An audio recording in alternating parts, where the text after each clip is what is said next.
السلام علیکم ورحمۃ اللہ وبرکاتہ۔ نحمده ونصلی علی رسولہ الکریم، اما بعد فاعوذ باللہ من الشیطان الرجیم، بسم اللہ الرحمن الرحیم۔ رب اشرح لی صدری ویسر لی امری واحلل عقدۃ من لسانی یفقہوا قولی۔ اللہم انفعنا بما علمتنا وعلمنا ما ينفعنا وزدنا علما۔ اللہم رب زدنا علما والحقنا بالصالحین۔ اللہم انا نسألک علما نافعا وعملا متقبلا ورزقا طیبا۔ اللہم اشفنا ومشف مرضانا ومرضى المسلمین، اذهب الباس رب الناس واشفی انت الشافی لا شفاءک شفاء لا یغادر سقما۔ ربنا هب لنا من ازواجنا وذرياتنا قرة اعین وجعلنا للمتقین اماما۔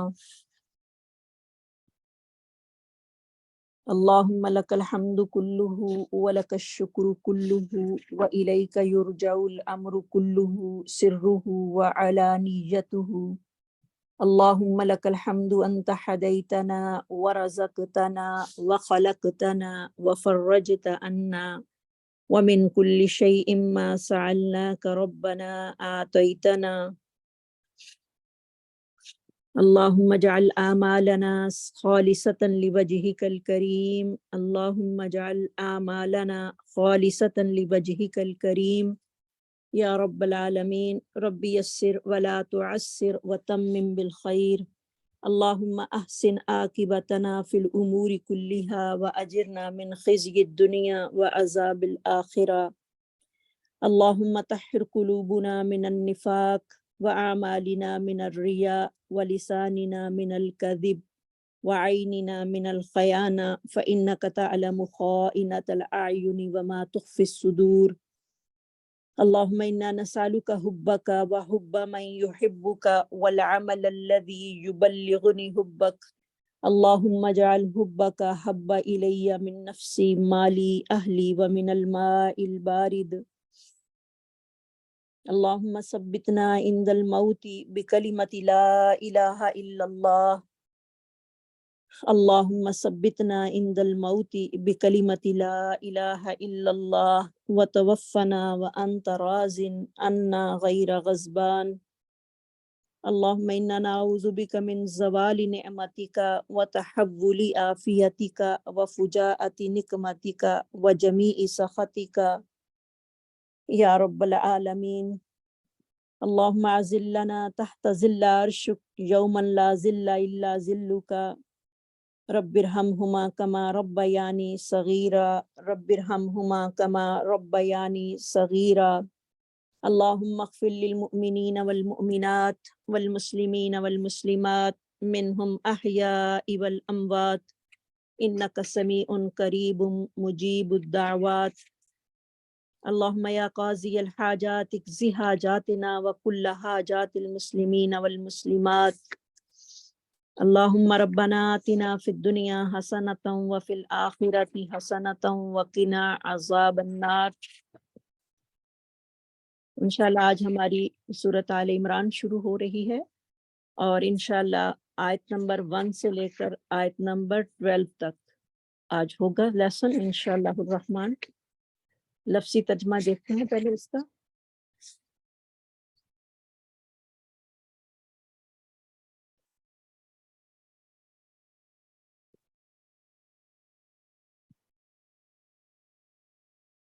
سورۃ آل عمران مدنیہ۔ بسم اللہ الرحمن الرحیم۔ الف لام میم۔ اللہ عالم بمرادہ۔ اللہ تعالی، لا الہ کوئی معبود نہیں، الا ہوا سوائے اس کے، الحی وہ زندہ ہے، حی القیوم قائم رکھنے والا ہے، نزل اس نے اتاری، علیک الکتاب آپ پر کتاب، بالحق ساتھ حق کے، مصدق لما تصدیق کرنے والی، کلمہ بین یدیہ ان کتابوں کی جو اس سے پہلے تھیں، وَأَنزَلَ التَّوْرَاةَ اس نے اتاری تورات، والانجیل اور انجیل، من قبل اس سے پہلے، ہدن للناس ہدایت ہے لوگوں کے لیے، وَأَنزَلَ الْفُرْقَانَ اور اسی نے نازل کیا فرقان کو، ان الذین بے شک وہ لوگ، کفروا جنہوں نے انکار کیا، بآیات اللہ اللہ کی آیات کا، لہم ان کے لیے، عذاب عذاب شدید عذاب ہے سخت، واللہ اور اللہ تعالی عزیز غالب ہے، ذو انتقام انتقام لینے والا ہے۔ ان اللہ بے شک اللہ، لا یخفا نہیں پوشیدہ، علیہ اس پر، شیئن کوئی چیز، فی الارض زمین میں، ولا فی السماء اور نہ آسمان میں، هو الذی وہی ہے جو، یصورکم صورتیں بناتا ہے تمہاری، فی الارحامی رحموں میں، کیفا جیسے، یشاء وہ چاہتا ہے، لا الہ نہیں ہے کوئی معبود، الا ہوا مگر وہی، العزیز الحکیم غالب حکمت والا ہے، هو الذی وہی ہے اللہ، انزل هو الذی وہی ہے اللہ تعالی جس نے، انزل اتاری، علیک الکتاب آپ پر کتاب، منہ اس سے، آیات محکمات کچھ آیات محکم ہیں، ہن ام الکتابی وہی کتاب کا اصل ہیں، وَأُخَرُ اور دوسری، متشابہات متشابہ ہیں، فَأَمَّا الَّذِينَ پس رہے وہ لوگ، فی قلوبہم ان کے دلوں میں، زیغن کجی ہے، فَيَتَّبِعُونَ تو وہ پیچھے پڑے رہتے ہیں، ما اس چیز کے، جو تشابہ منہ مشابہ ہے اس میں سے، ہم ابتغاء الفتنتی چاہنے کے لیے فتنہ، وابتغاء تعویلہ اور تلاش کے لیے اس کے معنی، وما یعلم اور حالانکہ نہیں جانتا، تعویلہ اس کی معنی کو یعنی اس کی مراد کو، الا اللہ مگر اللہ تعالی، والراسخون اور جو سب پختہ کار ہیں، فی العلم علم میں، یقولون وہ کہتے ہیں، آمنا ہم ایمان لائے، بھی اس پر، کل من عند ربنا یہ سب کچھ ہمارے رب کی طرف سے ہے، وما یذکر اور نہیں نصیحت حاصل کرتے، الا اولو الالباب مگر عقل والے، ربنا اے رب ہمارے، لا تزغ نہ تو کجی پیدا کرنا، قلوبنا ہمارے دلوں میں، بعد اس کے بعد، اذ ہدیتنا جب تو نے ہمیں ہدایت دے دی، وہب لنا اور عطا فرما ہمارے لیے، من لدن کا اپنی طرف سے، رحمتن رحمت، انکا بے شک تو، انت الوہاب تو ہی سب کچھ عطا کرنے والا ہے، ربنا اے رب ہمارے، انکا بے شک تو، جامع الناس جمع کرنے والا ہے لوگوں کو، لیوم لا ریب فی اس دن کے لیے جس میں کوئی شک و شبے کی گنجائش نہیں ہے، ان اللہ بے شک اللہ تعالی، لا یخلف المیعاد نہیں خلاف ورزی کرتا وعدے کی، ان الذین بے شک وہ لوگ، کفروا جنہوں نے انکار کیا، لن تغنیا ہرگز نہیں بچا سکیں گے، عنہم ان کو، اموالہم ان کے مال، ولا اولادہم اور نہ ان کی اولاد، من اللہ شیئا اللہ کے عذاب سے کچھ بھی، وَأُولَئِکَ اور وہی لوگ، ہم وقود النار ایندھن ہیں آگ کا، کدأبی جیسے کہ حال ہوا، آل فرعون آل فرعون کا، والذین اور ان لوگوں کا، من قبلہم جو ان سے پہلے تھے، کذبوا بآیاتنا جھٹلایا انہوں نے ہماری آیات کو، فَأَخَذَهُمُ اللَّهُ تو پس پکڑ لیا ان کو اللہ نے، بِذَنُوبِهِمْ ان کے گناہوں کے ساتھ، واللہ اور اللہ تعالیٰ اور اللہ تعالیٰ جو ہیں وہ شدید العقاب سخت سزا دینے والے ہیں۔ کل کہہ دیجئے اے محمد صلی اللہ علیہ وسلم، للذین ان لوگوں کو،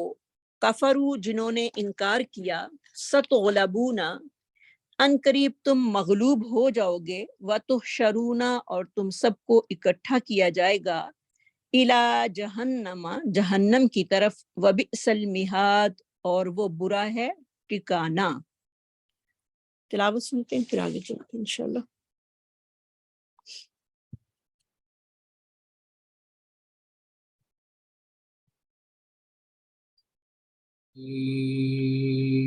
بسم اللہ الرحمن الرحیم، الف لام میم، اللہ لا الہ الا هو الحی القیوم، نزل عليك الكتاب بالحق مصدقا لما بين يديه وأنزل التوراة والإنجيل من قبل هدى للناس وأنزل الفرقان، إن الذين كفروا بآيات الله لهم عذاب شديد والله عزيز ذو انتقام، إن الله لا يخفى عليه شيء في الأرض ولا في السماء، هو الذي يصوركم في الأرحام كيف يشاء، لا إله إلا هو العزيز الحكيم، هو الذي أنزل عليك الكتاب منه آيات محكمات هن أم الكتاب وأخر متشابهات، فأما الذين في قلوبهم زيغ فيتبعون ما تشابه منه ابتغاء الفتنة وابتغاء تأويله وما يعلم تأويله إلا الله، والراسخون في العلم يقولون آمنا به كل من عند ربنا وما يذكر إلا أولو الألباب، ربنا لا تزغ قلوبنا بعد إذ هديتنا وهب لنا من لدنك رحمة إنك أنت الوهاب، ربنا إنك جامع الناس ليوم لا ريب فيه إن الله لا يخلف الميعاد، إن الذين كفروا لن تغني عنهم أموالهم ولا أولادهم من الله شيئا وأولئك هم وقود النار، كدأب آل فرعون والذين من قبلهم كذبوا بآياتنا فأخذهم الله بذنوبهم والله شديد العقاب، قل للذين كفروا ستغلبون وتحشرون إلى جهنم وبئس المهاد۔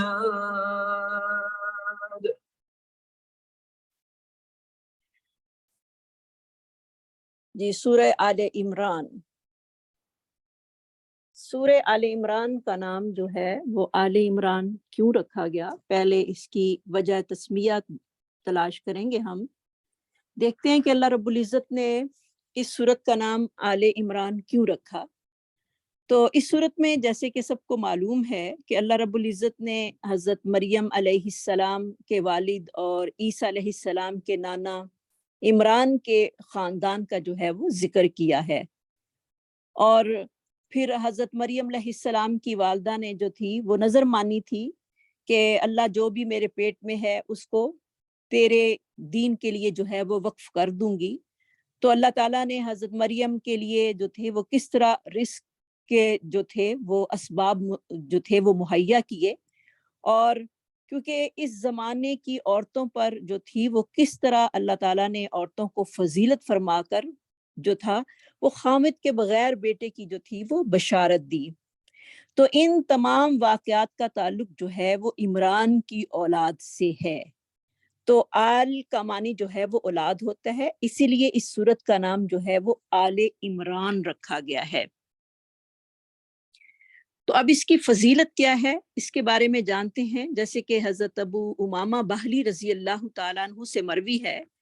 کہ رسول اللہ صلی اللہ علیہ وسلم نے ارشاد فرمایا، قرآن مجید پڑھا کرو کیونکہ وہ قیامت کے دن اپنے پڑھنے والوں کا سفارشی بن کر آئے گا، اور 2 روشن چمکنے والی صورتوں کی تلاوت کیا کرو، سورہ بقرہ اور سورہ آل عمران۔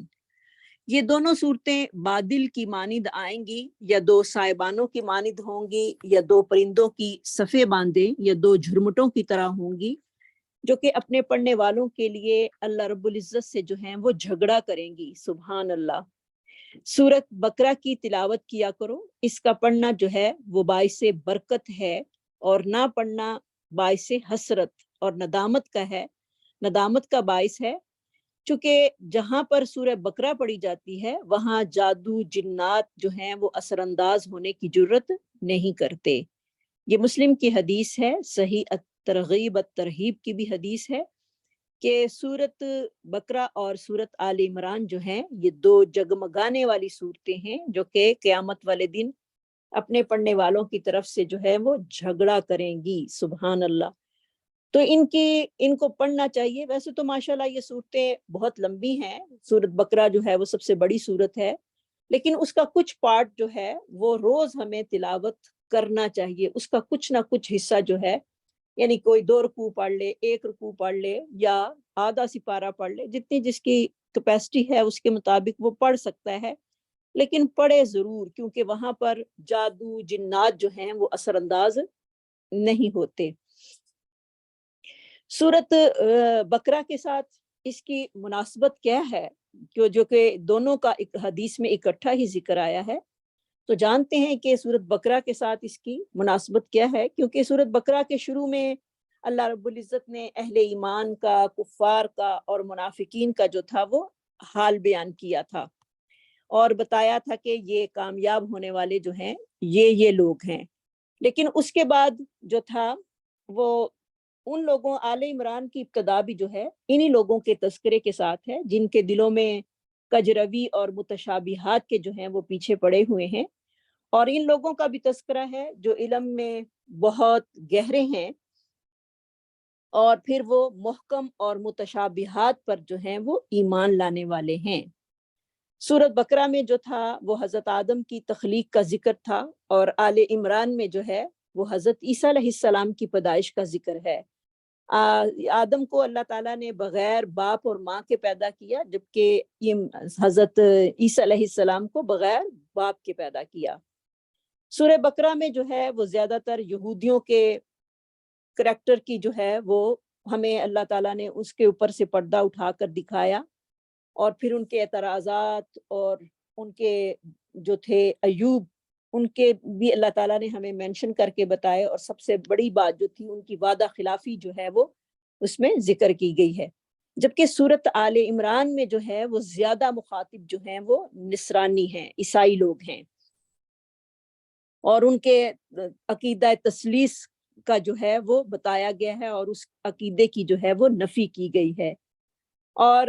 ایک مشابہت اس کی یہ بھی ہے، مناسبت، کہ سورہ بقرہ کی آخری آیت میں مغفرت، خوشحالی اور رحمت وغیرہ کی دعا کا ذکر ہوا ہے، جیسے کہ ہم نے پچھلے دفعہ آخری رکوع میں پڑھا،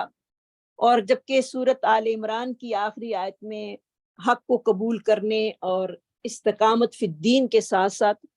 اخروی ثواب کی طلب کی بھی جو ہے وہ دعا ذکر کی گئی ہے۔ سورۃ آل عمران کے آخر میں تقوی، پرہیزگاری کو اور فلاح و کامیابی کا راستہ جو ہے وہ بتایا گیا ہے، جیسے کہ سورۃ بقرہ کی ابتدا میں تقوی اور پرہیزگاری کو اہل ایمان کا وصف جو تھا وہ بیان کیا گیا ہے۔ تو یہ ان دونوں صورتوں کی آپس میں مناسبت ہے۔ تو سورۃ آل عمران جو ہے وہ ماشاءاللہ یہ بھی لمبی سورت ہے، اور اس میں جو ہے تقریباً 12 ٹاپک پہ جو ہے وہ اللہ رب العزت ہم سے مخاطب ہیں۔ سب سے پہلا جو ٹاپک اس میں آتا ہے وہ عقیدہ توحید ہے، عقیدہ رسالت ہے، قرآن کی صداقت ہے، قرآن مجید اور نبی صلی اللہ علیہ وسلم کے متعلق اہل کتاب کے دلوں میں پیدا ہونے والے شبہات کا رد ہے، اسلام کے دین حق اور اللہ تعالیٰ کے ہاں اسی کے معتبر ہونے کا بیان ہے، حضرت عیسیٰ علیہ السلام کی الوہیت کا عقیدہ رکھنے والے نصارہ سے جو ہے وہ جیسے کہ جو مناقشہ ہوا تھا یا مناظرہ ہوا تھا، وہ مباہلہ جس کو کہتے ہیں، اس کا بھی بیان ہے۔ اہل کتاب کی مختلف تدابیر اور مکر و فریب سے اہل ایمان کو جو ہے وہ اللہ رب العزت نے ہمیں اس میں آگاہ کیا ہے۔ حج اور جہاد کی فضیلت کا ذکر جو ہے وہ سورۃ آل عمران میں ہے۔ سود کی حرمت بھی ہمیں اسی میں سے ملے گی، اور جو زکوٰۃ ادا نہیں کرتے ان کا انجام بھی جو ہے وہ اللہ رب العزت نے سورۃ آل عمران میں ہی بیان کیا ہے۔ اور پھر سب سے بڑی بات یہ ہے کہ غزوہ بدر اور غزوہ احد کا تذکرہ اور ان سے حاصل ہونے والے نصیحت آموز واقعات بھی اسی میں ذکر ہیں۔ انفاق فی سبیل اللہ کی فضیلت اور اس کے مواقع جو ہیں وہ بھی اسی صورت میں ذکر کیے جاتے ہیں، اور یہ 12 ٹاپک ہیں جس پر اللہ رب العزت ہمیں بتا رہے ہیں۔ تو اس کے بارے میں جو ہے وہ ہم شروع کرتے ہیں۔ الف لام میم، یعنی جاننے کی یہ کوشش کرتے ہیں کہ اس برکت والی صورت میں اللہ رب العزت کیا ہمیں کہہ رہے ہیں،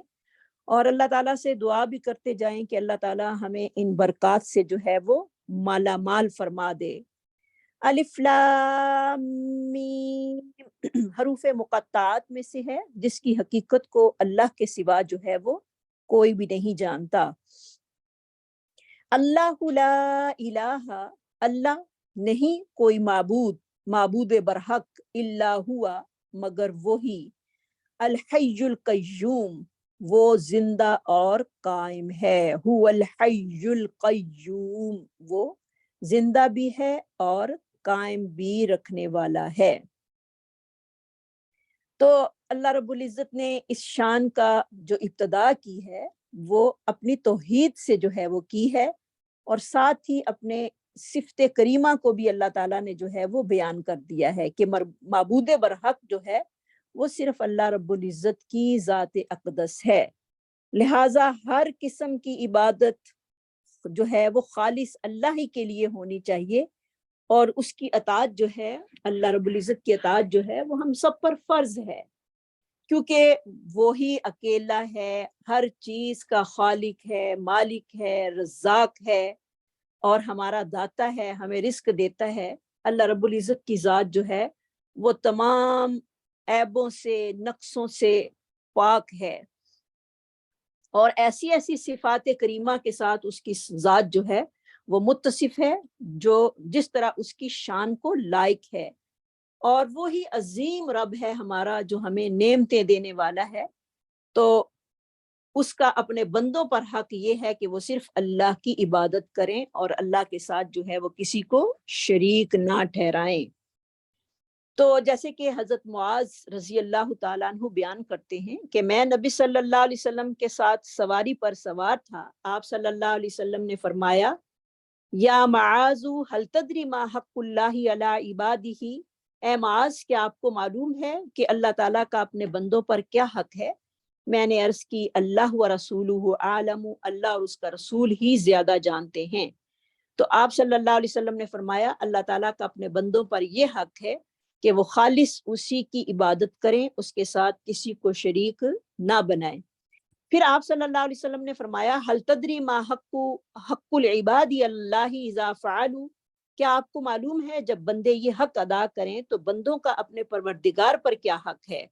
پھر میں نے کہا کہ اللہ اور اس کا رسول جو ہیں وہ وہی زیادہ جانتے ہیں۔ تو آپ صلی اللہ علیہ وسلم نے فرمایا حق العباد علی اللہ ان لا يعذبهم، بندوں کا اپنے پروردگار پر یہ حق ہے کہ اللہ تعالیٰ انہیں عذاب نہ دے جنہوں نے اس کے ساتھ شرک نہیں کیا۔ تو یہ بخاری کی روایت ہے۔ بندوں کا حق اور اللہ کا حق ہمیں پتہ چل رہا ہے۔ اور سب سے قابل غور بات جو ہے وہ اس میں اعظم آ رہا ہے، الحی القیوم، یہ اللہ رب العزت کا جو ہے اس میں اعظم ہے۔ جیسے کہ اسماء بنت یزید رضی اللہ تعالی عنہ فرماتی ہیں کہ میں نے رسول اللہ صلی اللہ علیہ وسلم کو یہ فرماتے ہوئے سنا، ان دو آیتوں یعنی آیت الکرسی اور آل عمران کی ابتدا جو ہے وہ آیت اعظم سے ہوئی ہے، یعنی اسم اعظم سے۔ اور دوسری ایک اور روایت میں آتا ہے کہ اسم اعظم جس برکت سے بھی جو دعا مانگی جائے وہ قبول ہوتی ہے۔ تو یہ الف لام میم اللہ لا الہ الا هو الحی القیوم کا ہم واسطہ دے کر اللہ رب العزت سے دعا مانگیں تو وہ دعا جو ہے وہ قبول ہوتی ہے، کیونکہ یہ الحی القیوم کا لفظ جو ہے یہ صرف 3 صورتوں میں آیا ہے۔ سورت بقرہ میں جو ہے وہ آیت الکرسی میں آیا ہے، اور سورت آل عمران کے شروع میں آیا ہے، اور سورت طٰہٰ میں بھی آتا ہے وَأَنَتِ الْوُجُوهُ لِلْحَيِّ الْقَيُّومِ، کہ اس دن چہرے جو ہیں وہ حی القیوم کے لیے ذلیل اور رسوا ہو رہے ہوں گے، یعنی ہر کوئی جو ہے وہ اللہ رب العزت کے آگے ماند پڑا ہوگا اور کسی کو بھی کسی کی پرواہ نہیں ہوگی، یعنی ہر انسان جو ہے وہ اپنی نفسا نفسی میں ہوگا۔ اب ہم جانتے ہیں کہ الحی القیوم کا معنی کیا ہے۔ حی سے مراد وہ ہستی ہے جس کے لیے فنا نہ ہو بلکہ ہمیشگی ہو، اور یہ اللہ تعالیٰ کی صفت جو ہے وہ ذاتی صفت ہے،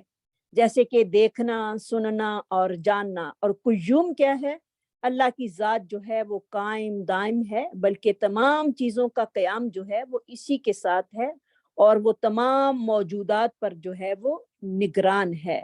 تو اللہ رب العزت سے جب ہم مانگیں تو اللہ تعالیٰ سے الحی القیوم کا واسطہ دے کر جو ہیں وہ مانگیں۔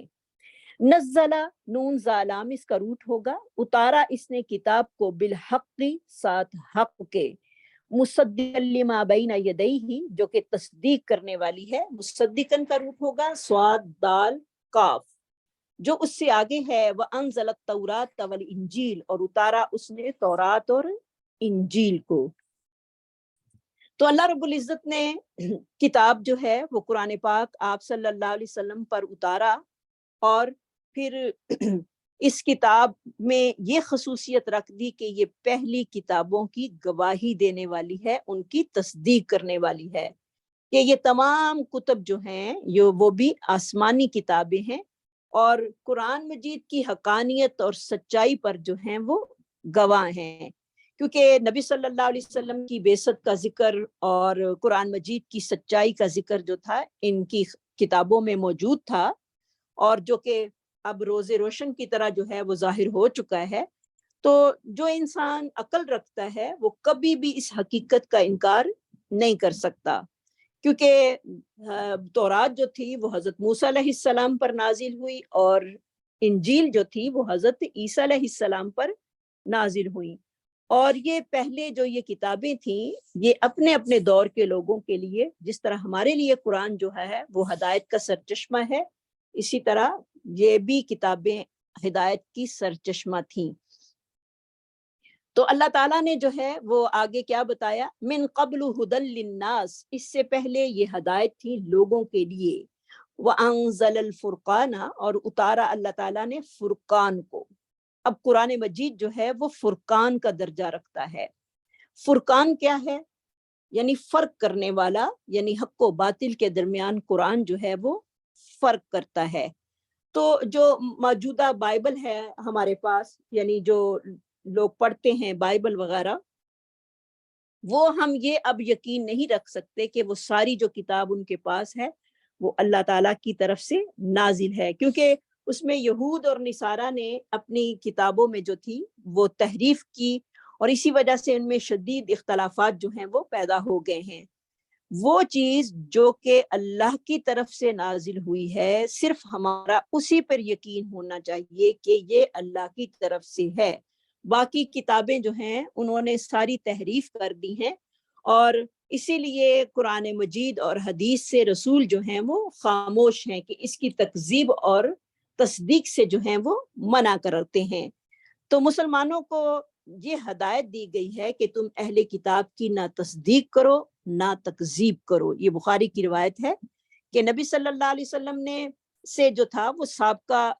جو آسمانی کتابیں تھیں ان کے متعلق پوچھا گیا، تو کیونکہ قرآن مجید اور حدیث رسول جو ہیں وہ اس کے بارے میں خاموش ہیں کہ تصدیق یا تکذیب سے جو ہیں وہ منع کرتے ہوئے مسلمانوں کو یہ ہدایت کی کہ تم اہل کتاب کی نہ تصدیق کرو اور نہ ہی ان کی تکذیب کرو۔ تو یہ باتیں جو ہیں ہم صرف اسی چیز کو اللہ رب العزت کی طرف سے مانیں گے، یعنی آج کی جو بائبل ہے اس میں زیادہ حصہ یہود اور نصارہ نے خود سے شامل کر لیا ہے، تو اتنی ہی کتاب کو ہم اللہ کی طرف سے نازل شدہ تسلیم کریں گے جو کہ اللہ کی طرف سے اتری ہے۔ تو قرآن مجید جو ہے وہ فرقان ہے، حق و باطل کے درمیان فرق کرنے والا ہے۔ فرقان کا روٹ ہوگا فارا قاف۔ ان الذین، بے شک وہ لوگ، کفروا جنہوں نے انکار کیا، بآیات اللہ، اللہ کی آیات کا، لہم ان کے لیے، عذاب شدید، سخت عذاب ہے، واللہ عزیز ذو انتقام، اور اللہ تعالیٰ جو ہے وہ سخت انتقام لینے والا ہے۔ یعنی جن لوگوں نے حق و باطل کو پہچاننے کے باوجود اس کے حق کو تسلیم نہیں کیا، یعنی قرآن کے حق کو تسلیم نہیں کیا، اور پھر ہر چیز ہمارے سامنے جیسے کہ واضح ہے، پھر اس کے بعد بھی وہ صراط مستقیم پر گامزہ نہ ہوئے، تو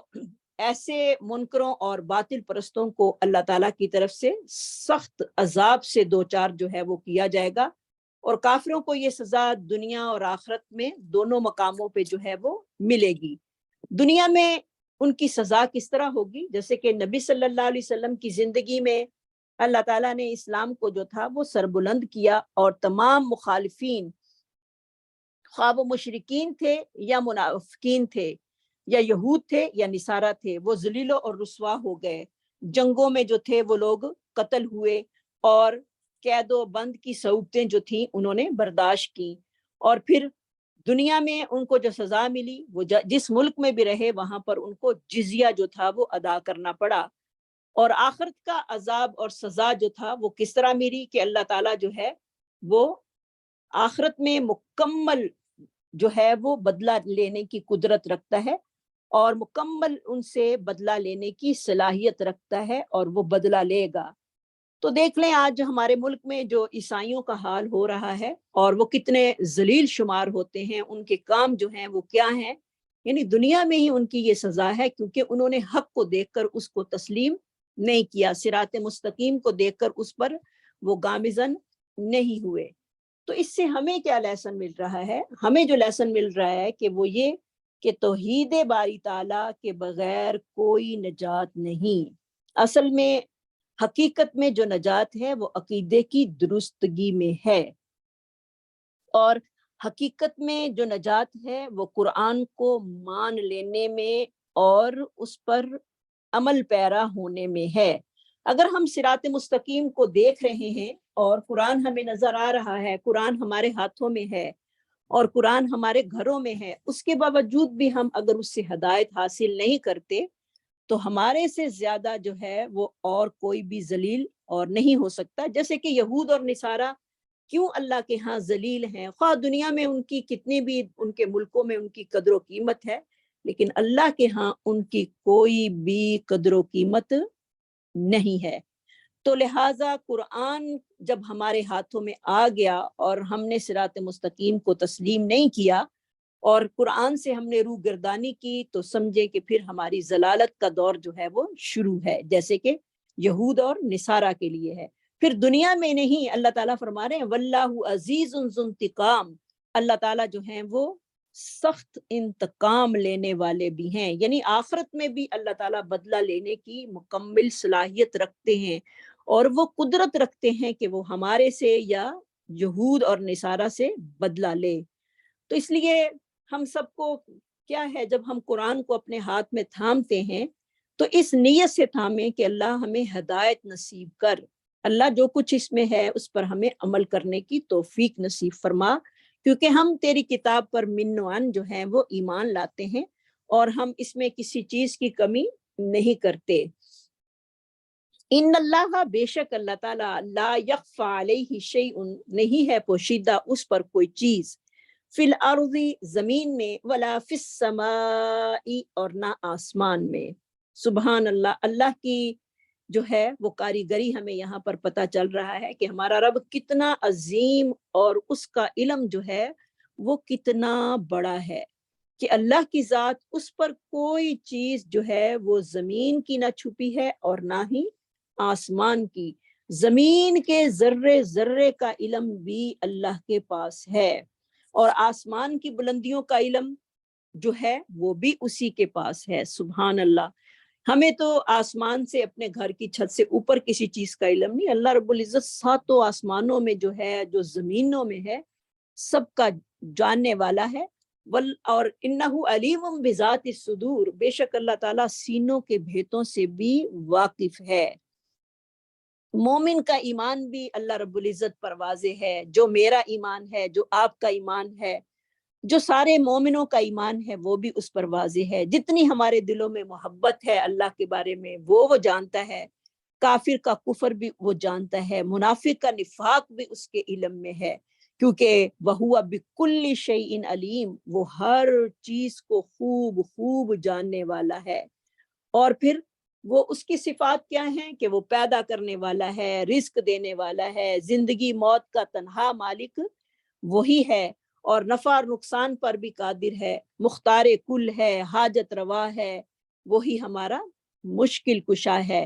تو جب اتنی کوالٹیوں کا ہمارا رب ہے، اتنی عظمتوں کا مالک ہے، تو میرا اور آپ کا رب، تو پھر عبادت بھی اسی ہی کی کرنی چاہیے، اسی کے آگے جو ہے وہ اپنے سر کو جھکانا چاہیے۔ هو الذی، وہی ذات پاک، یصورکم، جو تصویریں بناتا ہے تمہاری، سواد باورا اس کا روٹ ہوگا، جو کہ تمہاری تصویریں بناتا ہے، فی الارحامی، رحم کی جمع، رامیم اس کا روٹ ہوگا، حامیم سوری اس کا روٹ ہوگا، رحم، کیف یشاء، جیسے وہ چاہتا ہے، لا الہ الا ہو، نہیں کوئی معبود مگر وہی، هو العزیز الحکیم، وہی جو ہے وہ زبردست ہے، خوب غلبے والا اور حکمت والا ہے۔ تو اللہ رب العزت کی جو ہے وہ کتنی بڑی شان یہاں پر اور بیان کی گئی ہے، کہ اللہ رب العزت جو ہیں وہ رحم مادر کی تاریکیوں میں بچے کی پرورش کرنے پر جو ہیں وہ قادر ہیں، اور اس سے کوئی چیز بھلا کیسے چھپ سکتی ہے۔ دیکھیں کیسے انسان کے عورت کے پیٹ میں ایک نطفہ جاتا ہے اور وہ کئی مراحل سے گزر کر انسان کی صورت میں تخلیق کرتا ہے، تو یہ کتنی بڑی اس کی قدرت ہے۔ پھر جس طرح چاہتا ہے انسان کی شکل و صورت جو ہے وہ بنا دیتا ہے۔ سبحان اللہ، پوری دنیا میں کتنے انسان ہیں جن کا انسان احاطہ کر ہی نہیں سکتا، ہر ایک کی شکل جو ہے وہ اللہ رب العزت نے مختلف بنائی ہے۔ اور پھر اللہ رب العزت کے پاس علم ہے کہ ماں کے پیٹ میں جو پلنے والا بچہ ہے وہ صحت مند ہوگا یا کمزور ہوگا، خوبصورت ہوگا یا بدصورت ہوگا، نیک ہوگا یا بد ہوگا، اور پھر جب حمل ٹھہر جاتا ہے اس کے بعد تمام مراحل میں بچے کی چھوٹی سی چھوٹی ضرورت کو جو ہے وہ اس نے پورا کیا، اور پھر پیدائش کے بعد اس کے جسم اور روح کی تربیت کے لیے جن چیزوں کی ضرورت ہوتی ہے وہ بھی اللہ رب العزت جو ہیں وہ مہیا فرماتے ہیں۔ اور اللہ رب العزت کی ذات ہی اتنی بڑی ہے جس نے اتنی قیمتی مشینری جو ہے وہ اللہ رب العزت نے ہمارے اندر جو ہے وہ فٹ کی ہوئی ہے، جس میں ایک انسان بن کر جو ہے وہ باہر آتا ہے۔ سبحان اللہ، جیسا کہ عبداللہ رضی اللہ تعالیٰ عنہ بیان کرتے ہیں کہ رسول اللہ صلی اللہ علیہ وسلم نے فرمایا، تم میں سے ہر کوئی ماں کے پیٹ میں 40 دن ٹھہرتا ہے تو جمع ہوا خون بن جاتا ہے، پھر 40 دن کے بعد خون کا لوتھڑا بن جاتا ہے، پھر اللہ تعالیٰ فرشتہ بھیج کر اسے انسان کا عمل رزق، موت، نیک بد ہونے کا لکھنے کا حکم دیتا ہے، اور پھر اس میں روح جو ہے وہ پھونک دی جاتی ہے۔ سبحان اللہ، یہ بخاری کی روایت ہے۔ تو کیسی کیسی اللہ رب العزت کی صفات ہیں، تو پھر وہی انسان بے وقوف ہوگا سب سے بڑا، جو کہ اپنے رب کے آگے اپنی سر کو جو ہے وہ جھکاتا نہیں، اپنے سر کو نیچے نہیں کرتا اور اللہ کے حکموں کو نہیں مانتا۔ اس سے بڑا جو ہے وہ بے وقوف دنیا میں اور کوئی نہیں۔ لا الہ الا هو العزیز الحکیم، نہیں کوئی معبود مگر وہی غالب ہے، حکمت والا ہے، وہی غالب اور حکمت والا ہے۔ سبحان اللہ، اللہ رب العزت جو ہیں وہ یہاں پر اس کی حکمتیں، اس کا غلبہ وہی جانتے ہیں کہ اللہ تعالیٰ ہر چیز کے اوپر جو ہے وہ غالب ہے، اور پھر الوہیت میں وہ اکیلا ہے۔ لا الہ کا لفظ جو ہے، لا الہ کی تکرار جو ہے وہ بار بار اس صورت میں جو ہے وہ آ رہی ہے کہ اللہ کے علاوہ کوئی اور معبود نہیں ہے۔ هو الذی، وہی ذات پاک، انزل علیک الکتاب، جس نے اتارا آپ پر کتاب کو، منہ آیات محکمات، اس میں سے کچھ آیات جو ہیں وہ محکم آیات ہیں۔ اب محکم آیات کون سی ہوتی ہیں، اس کے بارے میں ہم جاننے کی کوشش کرتے ہیں۔ محکم آیات وہ ہیں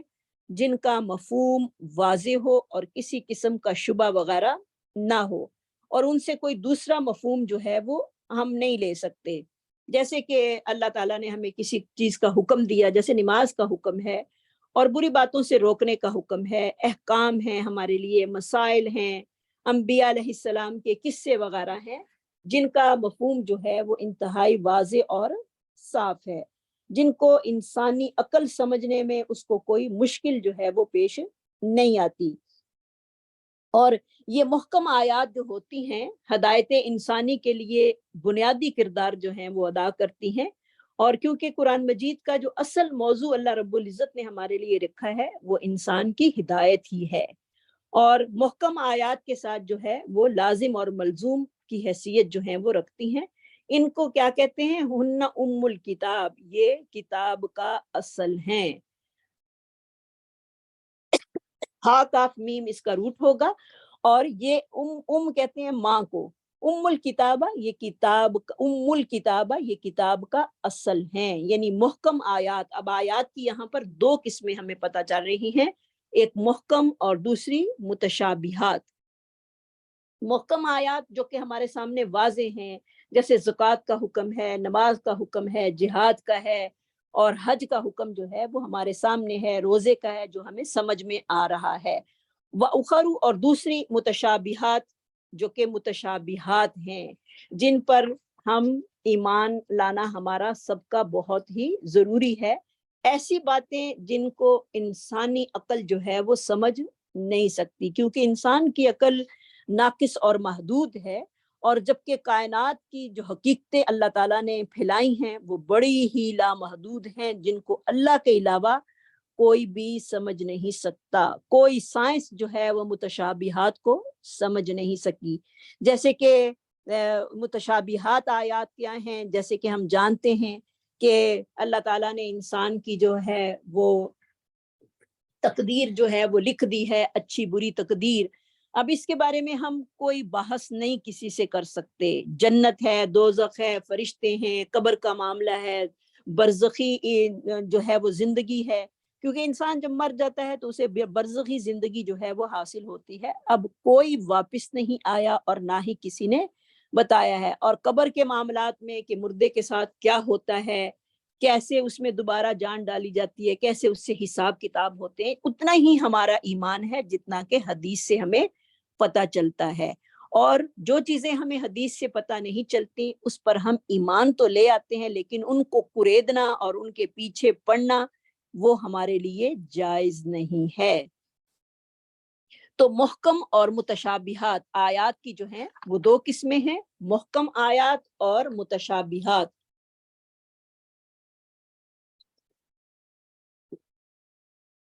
تو ہم ان دونوں آیتوں پہ جو ہے وہ من و عن ایمان رکھتے ہیں کہ اللہ تعالیٰ نے ہمارے لیے یہ حکم واضح طور پر کیے ہیں، اور ان میں کچھ مشابہات ہیں کہ جب انسان کی روح نکلتی ہے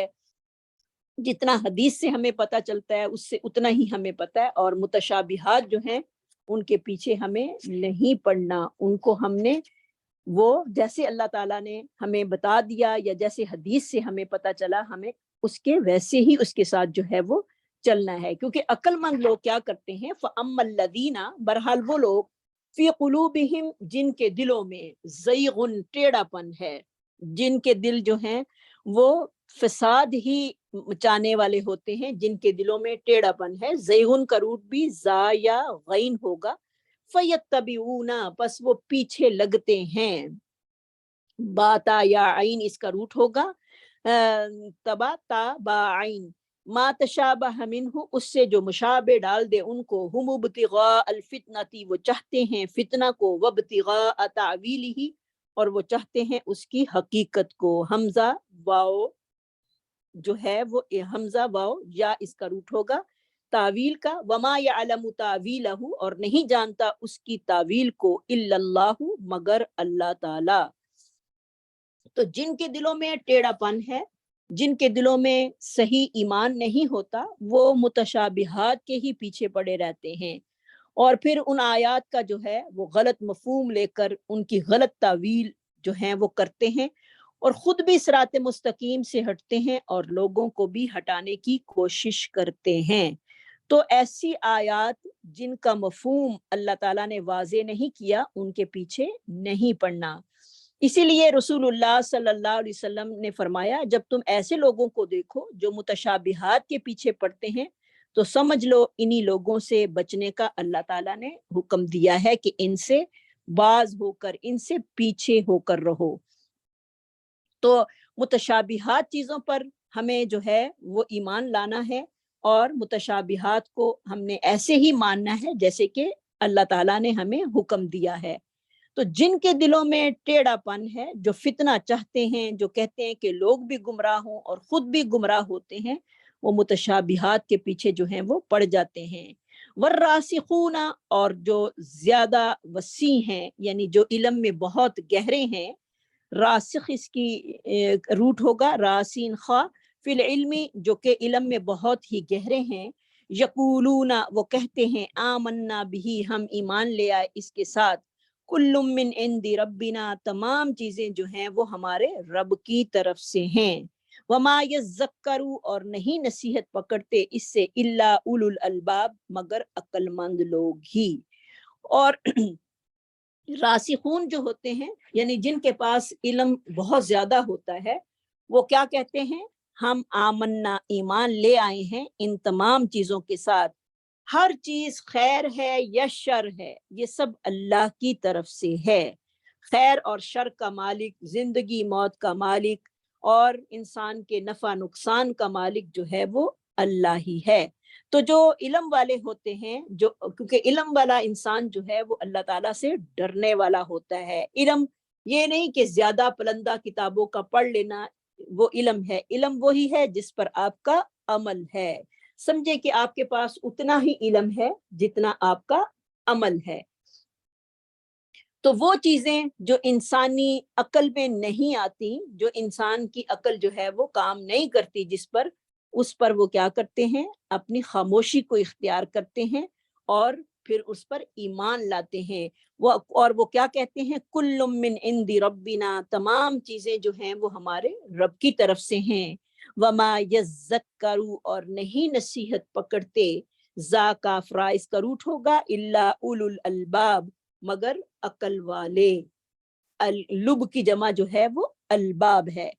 لب کہتے ہیں عقل مند لوگوں کو، وہ جو عقل مند لوگ ہیں وہی اس سے نصیحت پکڑتے ہیں، باقی لوگ اس سے نصیحت نہیں لیتے۔ اور پھر وہ کیا دعا کرتے ہیں اللہ تعالیٰ سے، جب ان کو بات حقیقت سمجھ نہیں آتی،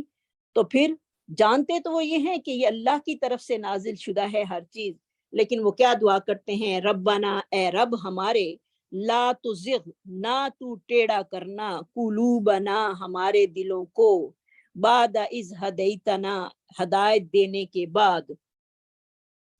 اور تو ہمارے دلوں کو ٹیڑھا نہ کرنا ہدایت دینے کے بعد، وہب لنا، اور عطا کر ہم کو، من لدن کا، رحمہ، اپنی طرف سے رحمت، اے ہمارے رب اب ہمیں ہدایت آ گئی ہے تو کوئی ایسی چیز نہ ہو جو کہ ہمارے دلوں کو ٹیڑھا کر دے، نہیں بلکہ دعا یہ ہر وقت مانگتے رہنا چاہیے۔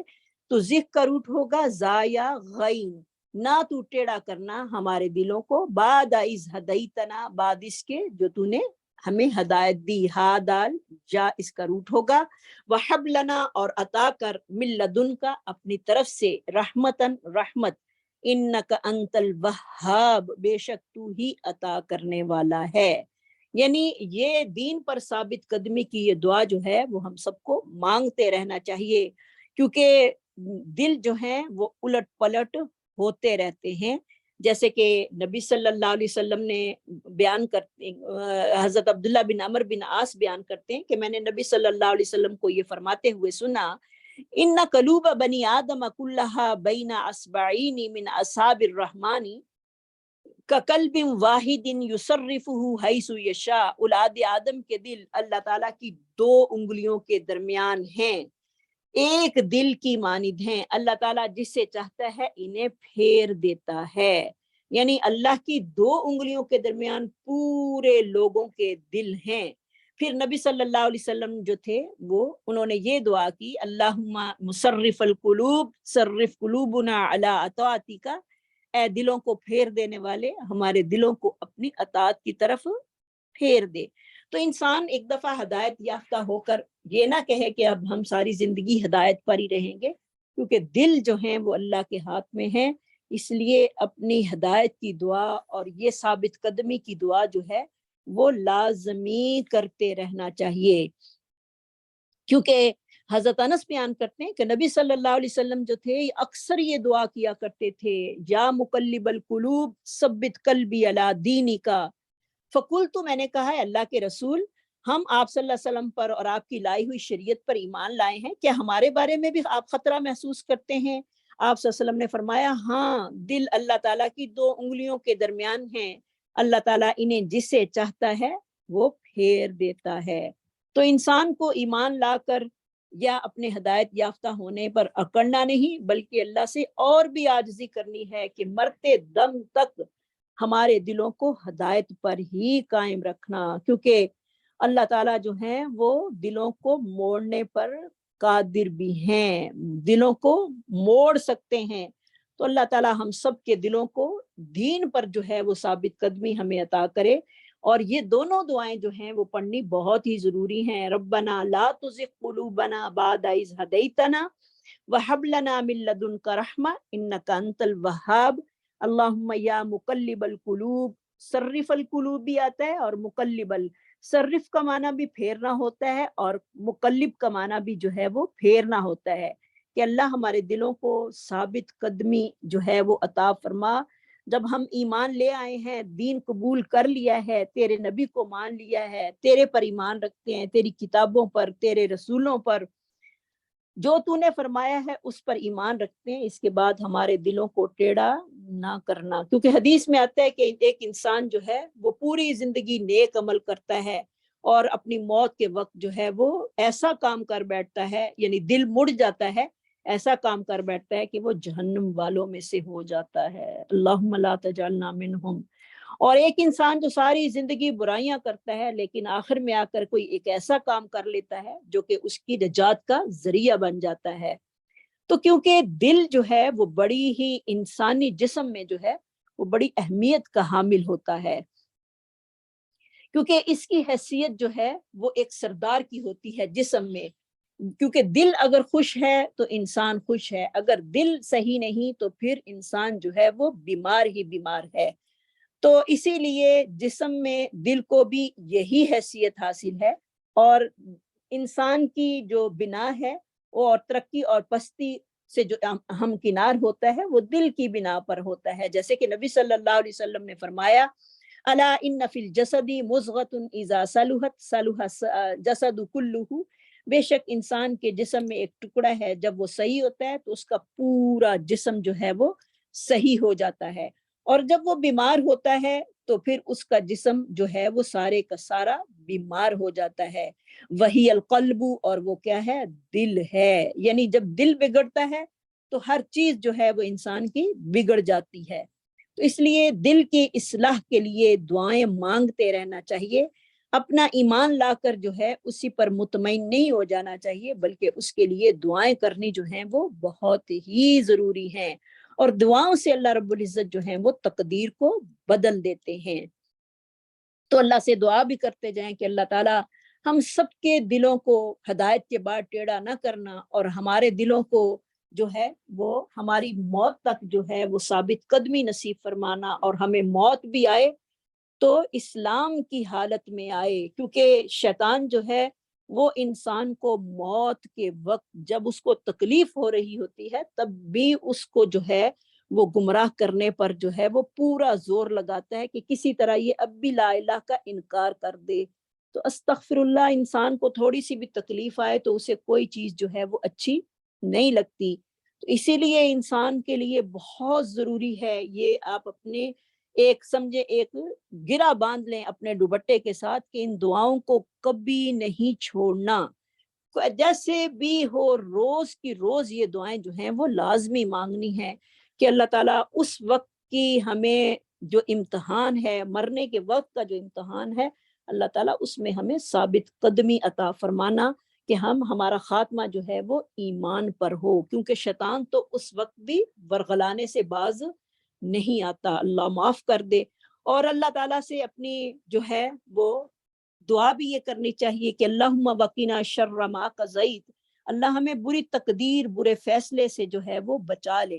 تو کتنی دعاؤں کی ضرورت ہے، اگر ہم صرف ایمان لا کر ہاتھ پہ ہاتھ رکھ کے بیٹھ جائیں کہ ٹھیک ہے اب ہم ایمان لے آئے ہیں، انشاءاللہ اسی پر ہی پوری زندگی گزار دیں گے، تو کیا پتہ اللہ تعالیٰ جو ہے وہ دلوں کو کس مانند جو ہے وہ ہماری کوئی چیز اسے ناپسند آ جائے تو ہمیں کس طرف جو ہے وہ موڑ دے۔ تو اللہ سے ہمیشہ ہی دعا کرنی ہے کہ اللہ ہمیں ایمان کی حالت میں خاتمہ کرنا، اور ہمارے دلوں کو ایمان پر جو ہے وہ سلامتی دینا، ہمارے بچوں کو، ہمارے شوہروں کو، ہمارے سب پیاروں کو اللہ تعالیٰ ایمان کی سلامتی جو ہے وہ ہمیشہ ہی دینا۔ ربنا، پھر آگے وہ اور کیا دعا کرتے ہیں، والراسخون فی العلم، جو کہ دین میں بڑے پختہ ہیں، ربنا، اے رب ہمارے، انک جامع الناس، بے شک تو جمع کرنے والا ہے لوگوں کو، لیوم لا ریب فیہ، جس میں کوئی شک و شبے کی گنجائش نہیں ہے، کیونکہ قیامت پر پختہ علم ہے۔ ان اللہ لا یخلف المیعاد، بے شک اللہ تعالیٰ جو ہے وہ اپنے وعدے کی خلاف ورزی نہیں کرتا۔ خالہ فا اس کا روٹ ہوگا خلف، اور میعاد کا روٹ ہے وعین دال۔ تو وہ کیا کہتے ہیں، اے ہمارے رب، بے شک تو لوگوں کو جمع کرے گا قیامت والے دن، جس دن کوئی شک و شبہ نہیں۔ اور کیونکہ جمع ہونا، لوگوں کا جمع ہونا، اور اس میں جو ہے وہ کسی کو بھی شک نہیں، اگر کوئی شک کرے گا تو وہ دائرہ اسلام سے خارج ہو جاتا ہے، کیونکہ آخرت کا شک جو ہے وہ انسان کو دائرہ اسلام سے خارج کرتا ہے۔ اور الحمدللہ ہم سب کا پکا یقین ہے کہ ہم نے ایک روز اپنے رب کے سامنے کھڑے ہو کر جواب دینا ہے، اور وہ قیامت جو ہے وہ آ کر ہی رہے گی، جس میں ہمارا جو یہ امتحان دنیا میں ہو رہا ہے اس کی جزا اور سزا جو ہے وہ مل کر ہی رہے گی۔ تو اللہ تعالیٰ سے دعا بھی کرتے جائیں کہ اللہ تعالیٰ ہم سب کی جو ہے وہ گناہوں کو معاف کر کے اللہ تعالیٰ قیامت والے دن ہمیں سرخرور فرما دے، کیونکہ قرآن میں آتا ہے کہ ومن زحزح عن النار وادخل الجنت فقد فاز، جو کوئی اس دن کی رسوائی سے بچا لیا گیا اور جہنم کی آگ سے بچا لیا گیا، فقد فاز، تو تحقیق اس نے کامیابی حاصل کر لی۔ تو اصل کامیابی کیا ہے، جہنم کی آگ سے بچ جانا اور جنت کا حقدار بننا، یہی اصل کامیابی ہے۔ اور اس کامیابی کے لیے ہمیں اللہ سے بہت زیادہ دعائیں جو ہیں وہ مانگنی ہیں۔ آج ہمارا ٹاپک جو ہے وہ سارا دعاؤں کا ہی ہے کہ ہمیں اللہ تعالیٰ سے کیا کیا دعائیں جو ہیں وہ مانگنی ہیں۔ سورۃ بقرہ کا جو مکمل ہوا تھا وہ بھی دعاؤں پر ہوا تھا، اور سورہ آل عمران کا جو شروع ہوا ہے وہ بھی دعاؤں سے ہوا ہے۔ ان الذین کفروا، بے شک وہ لوگ جنہوں نے انکار کیا، لن تغنی عنہم، ہرگز نہیں کام آئے گا ان سے، اموالہم، ان کا مال، ولا اولادہم اور نہ ان کی اولاد من اللہ شیء اللہ کے حکم سے کچھ بھی، یا اللہ کے عذاب سے کوئی چیز جو ہے وہ انسان کو بچا نہیں سکتی۔ کیونکہ پچھلی آیت میں ہم صراط مستقیم پر قائم رہنے کی جو ہے وہ اللہ تعالیٰ سے دعا اور التجا کر رہے ہیں کہ اللہ ہمیں ان چیزوں سے دور ہٹانا جو کہ ہمارے لیے فتنے کا اور ہمیں بہکانے کا سبب بنے، اور ہمیں صراط مستقیم پر جو ہے وہ گامز رکھنا۔ تو اللہ تعالیٰ یہاں پر بتا رہے ہیں کہ انسان کے اندر مال اور دولت کی جو ہے وہ محبت بہت زیادہ ہوتی ہے۔ یہ نہ ہو کہ انسان جو ہے وہ مال و دولت کی محبت میں، مال اور اولاد کی محبت میں پھنس کر جو ہے وہ حق و باطل میں تمیز کرنے کے قابل جو ہے وہ نہ رہے۔ تو اللہ تعالیٰ یہاں پر ہمیں واضح حکم بتا رہے ہیں کہ وہ لوگ جنہوں نے انکار کیا، جو کافر ہیں، جو اللہ کو نہیں مانتے، لن تغنیا ہرگز نہیں کام آئے گی ان سے ان کی مال اور نہ ان کی اولادیں کچھ بھی، کیونکہ اہل مکہ جو تھے ان کو اپنی افرادی قوت پر جو تھا وہ بڑا ناز تھا۔ تو اللہ تعالیٰ ان کو فرعون کی مثالیں دے کر یہاں پر سمجھا رہے ہیں کہ تمہارا مال اور تمہاری اولاد جو ہے وہ تمہارے حق کے راستے میں یعنی دین کو قبول کرنے میں رکاوٹ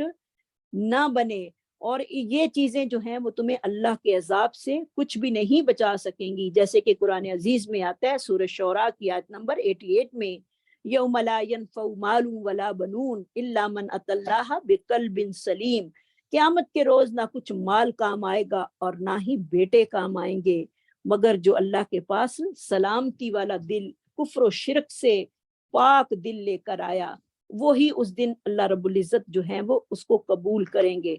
تو تمہاری اولاد اور تمہارا مال جو ہے یا تمہاری افرادی قوت تمہیں اللہ کے عذاب سے بچا لے گی، یہ گمان تمہارے ذہن میں نہیں آنا چاہیے، یہ تمہیں کچھ بھی بچا نہیں سکیں گے، اور نہ کسی مالدار کا مال اور نہ کسی نسب والے کا نسب اللہ کے ہاں اس کو کوئی فائدہ دے گا۔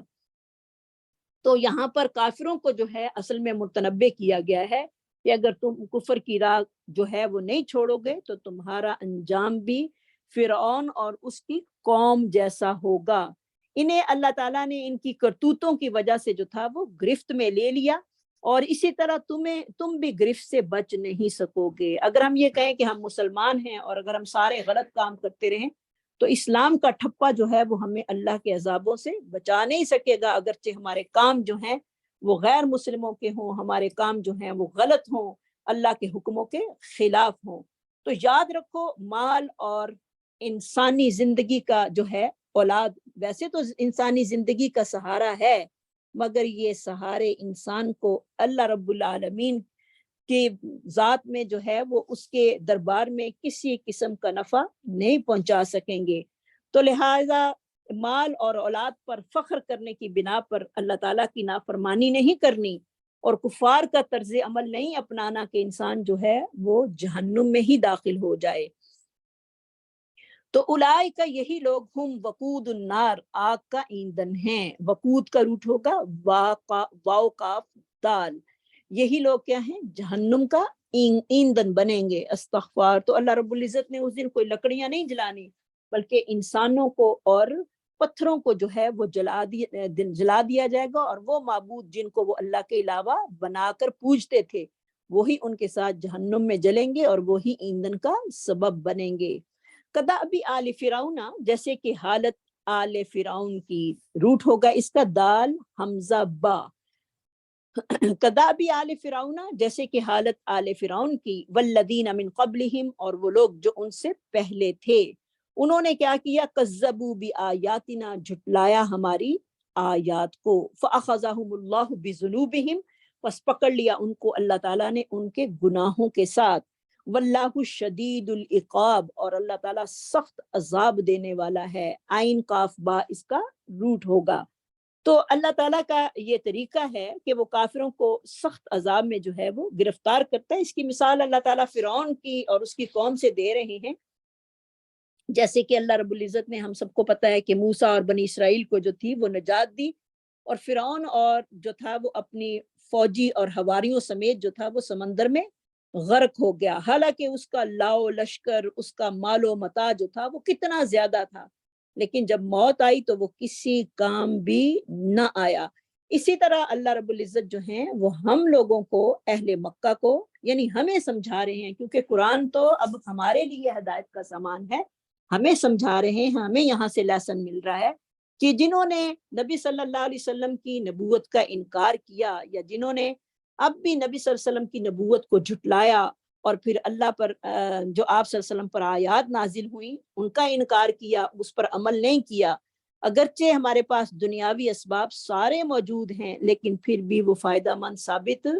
نہیں ہوں گے، اللہ کے عذاب سے وہ کبھی بھی فائدہ مند ثابت نہیں ہوں گے۔ جس طرح فرعون اور آل فرعون کے لیے ان کے پاس کتنے دنیاوی اسباب تھے، کتنا وہ دولت مند تھا، اس طرح کی دولت تو آج ہے ہی نہیں جتنی اس کے پاس دولت تھی، اور کیا کچھ نہیں تھا اس کے پاس۔ تو پھر جب موت آنے لگی تو کوئی اسباب اس کے کام نہ آئے۔ اور اگر تمہارا بھی یعنی ہمارا بھی یہی طرز عمل رہا تو دنیا اور آخرت میں ہمیں بھی اللہ رب العزت جو ہیں، اللہ نہ کرے فرعون کی طرح ذلیل اور رسوا کر کے اللہ تعالیٰ عذاب سے جو ہیں وہ دو چار کر دیں گے۔ اللہ تعالیٰ کے آگے عذاب دینا جو ہے وہ کوئی مشکل بات نہیں۔ والذین من قبلہم، اور وہ لوگ جو ان سے پہلے تھے، یعنی وہ قومیں جنہوں نے اللہ کی نافرمانیاں کی اور ان پر اللہ کے عذاب آئے، ان کی بات اللہ تعالیٰ یہاں پر کر رہے ہیں۔ کذبوا بآیاتنا، جھٹلایا انہوں نے ہماری آیات کو۔ تو ہمارے لیے بھی یہی لیسن ہے کہ اللہ رب العزت کی بات کو سن کر اس پر ہمیں یقین کرنا ہے، ایمان لانا ہے اور اس کی فرمانبرداری کرنی ہے، اور اگر نہیں کریں گے تو انجام ہمارے سامنے، وہ بھی اللہ تعالیٰ بتا رہے ہیں۔ فَأَخَذَهُمُ اللَّهُ، پس پکڑ لیا ان کو اللہ تعالیٰ نے، بِذُنُوبِهِمْ، ان کے گناہوں کے ساتھ۔ زانون، با اس کا روٹ ہوگا، واللہ، اور اللہ تعالیٰ شدید العقاب، سخت عذاب دینے والے ہیں، سخت سزا دینے والے ہیں۔ اللہ ہم سب کو اپنی سزا سے، اپنے عذاب سے جو ہے وہ محفوظ فرمائے، کیونکہ ہمارے اندر اتنی طاقت ہے ہی نہیں کہ ہم جہنم کی آگ کو برداشت کر سکیں، ہمارا جسم اس طرح کا ہے ہی نہیں، کیونکہ ہماری جو سکن ہے وہ اتنی سینسٹیو اللہ نے بنائی ہے کہ ہم اس کو برداشت نہیں کر پائیں گے۔ تو اللہ تعالیٰ سے دعا کرنی چاہیے کہ اللہ ہمیں قیامت کی ضلالتوں اور رسوائیوں سے جو ہے وہ محفوظ فرمائے، اور اس دن کے عذاب سے۔ تو اللہ تعالیٰ ہمیں واضح طور پر اعلان کر کے بتا رہے ہیں کہ تم نے بھی اگر یہ کام کیے، تمہیں بھی فخر ہوا اپنی اولادوں پر، اپنے مالوں پر، اور تم نے کوئی اللہ کے لیے کام نہیں کیا، اپنی آخرت کو سنوارنے کے لیے کچھ نہیں کیا، تو پھر تم بھی جہنم کا ایندھن ہی بنو گے۔ استغفر اللہ، اللہم لا تجعلنا منہم، اللہم لا تجعلنا منہم، اللہم لا تجعلنا منہم۔ کل للذین کفروا، کہہ دیجئے ان لوگوں کے لیے جنہوں نے انکار کیا، ستغلبون، جلد ہی تم مغلوب کیے جاؤ گے۔ ستغلبون کا روٹ ہوگا غین لام با، وتحشرون، اور تم اکٹھے کیے جاؤ گے، ہاشین را، الی جہنم، جہنم کی طرف۔ تم مغلوب بھی ہوگے، یعنی دنیا میں تمہاری کوئی عزت قدر نہیں رہے گی۔ تو اس میں اصل میں شان نزول جو ہے اس آیت کا وہ ہے کہ جب جنگ بدر کی جنگ میں اہل ایمان کو جب فتح نصیب ہو گئی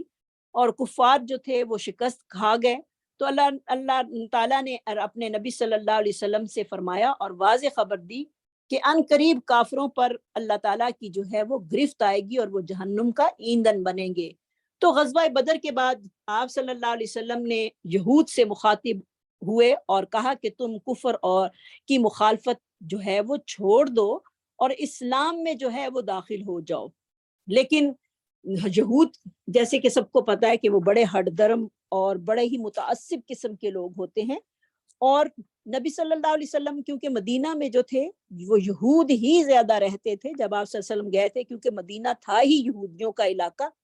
تو آپ نے ان سے یہ کہا تھا کہ تم کفر اور نبی صلی اللہ علیہ وسلم کی مخالفت چھوڑ کر اسلام میں داخل ہو جاؤ۔ لیکن انہوں نے اپنے تعصب کی وجہ سے، اپنے حسد کی وجہ سے کیا کہا کہ نصیحت قبول کرنے کی بجائے انہوں نے نبی صلی اللہ علیہ وسلم سے کہا کہ اے محمد صلی اللہ علیہ وسلم، آپ نے ایسے لوگوں کو بدر میں شکست دی ہے جو کہ فنونی جنگ کو نہیں جانتے تھے، یعنی جنگی فنون جو تھے ان کو نہیں آتے تھے، ان کو جنگ کرنے کا کوئی تجربہ اور مہارت نہیں تھی،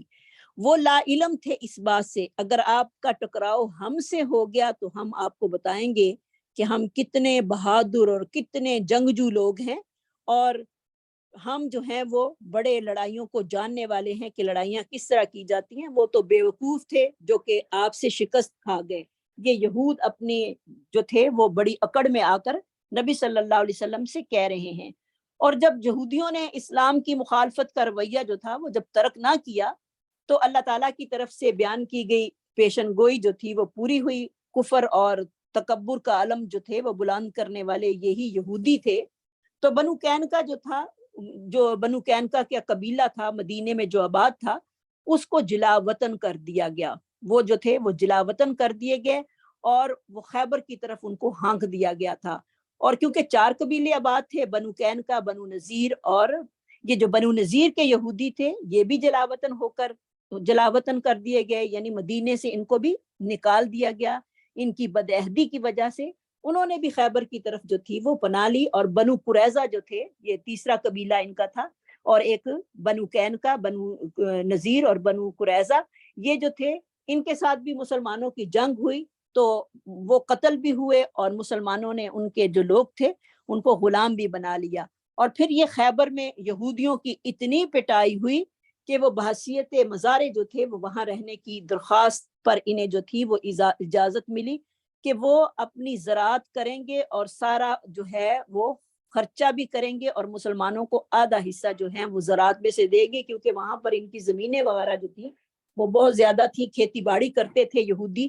تو اس بنا پر پھر ان کو وہاں پر رہنے کی جو تھی وہ اجازت ملی تھی۔ تو تب بھی یہودی جو تھے وہ شروع سے ہی ایک فتنہ انگیز قوم رہی ہے، اور اپنے بدعمالیوں کی بنا پر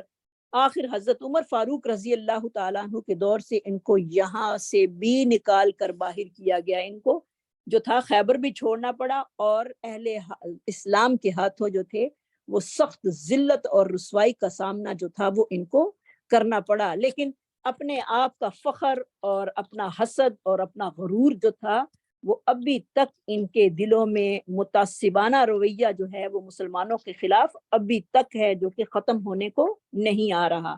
تو وہی اللہ تعالیٰ فرما رہے ہیں، کل کہہ دیجئے للذین، ان لوگوں کے لیے، کفروا جنہوں نے انکار کیا، ستغلبون، جلد ہی تم مغلوب کیے جاؤ گے، یعنی تمہارا غلبہ ختم ہو جائے گا، وتحشرون، اور تم اکٹھے کیے جاؤ گے، الی جہنم، جہنم کی طرف، وبئس المہاد، اور بہت ہی برا ٹھکانہ ہے، استغفر اللہ۔ تو کیسے وہ نبی صلی اللہ علیہ وسلم کے آگے جو تھے وہ سینہ تان کر اتنے مطلب کہ اپنے آپ کو وہ بڑا سمجھتے تھے، استغفر اللہ، کہ اللہ کے نبی کے سامنے جو تھے وہ